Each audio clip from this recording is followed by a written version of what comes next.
Hey, this is Tyler with the 5-Star Approach to Leadership, and I want to talk about high performance cultures. So sometimes we talk about culture and it's this really fluffy thing.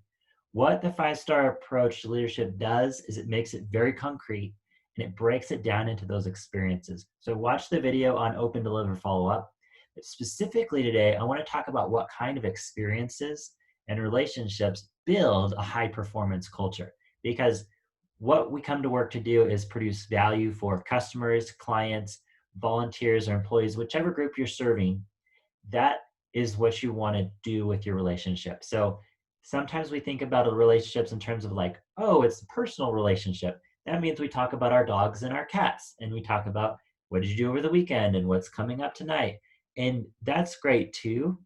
Specifically, in order to build a high performance culture, in order to be a leader in your organization, whatever the level that you're at, you need to design experiences that are going to push the work forward. So typically, work falls into two categories: it's either getting stuff done or making decisions. So keep that in mind as you're serving the other person, as you're creating value for them. How can I help you get stuff done or provide and contribute to decision making? Okay, so those two things. Now, how do you do that? How do you create experiences that do that? Now, the simple question is, what can I do today that would create a 5-star experience for you? And if you take the number away, because this is a very intuitive person that doesn't feel numbers, right? Um, then you'll ask something like, hey, what can I do today for you that would be really fantastic, that would make you feel amazing, right? So that would be the baseline question. Now, if you need a little help moving it over, because they say things like, oh, you could get me a coffee, or you could go get donuts, or you could take me out to lunch, like that's really nice.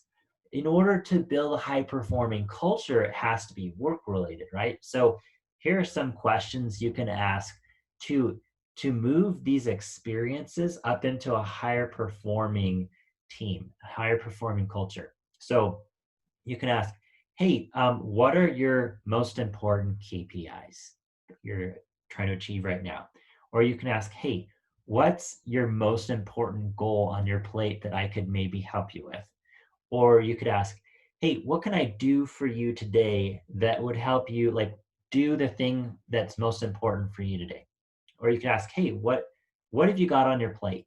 I was wondering if I can help you accomplish something, okay? Or contribute to a decision. Another way is, hey, is there anyone in our organization, if you know a lot of people, if you're well connected, you say, hey, is there anyone in our organization that you need to connect with that I could maybe introduce you to or invite to a meeting that can help you move forward in your goals?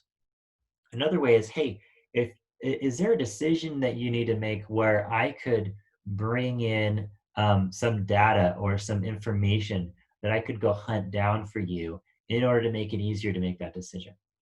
So these are some ways to ask, how can I create value for you, or would this create value for you in the most important things on your plate, in your highest priorities, in order to push our culture up and become a higher performing culture? And so that's how the relationships, sorry, the experiences, the relationships, and the culture are built in this very sequential manner through experiences that you can influence by doing things within your control and building this relationship week after week, asking the same question on a 5-star scale. How would you rate this relationship? And the sidekick question, what can I do to make it better? So, boom, experiences, boom, relationships, and boom, high performing culture. Be a leader, ask the questions, contribute, build the relationship, measure it, and let me know how it goes. Thanks.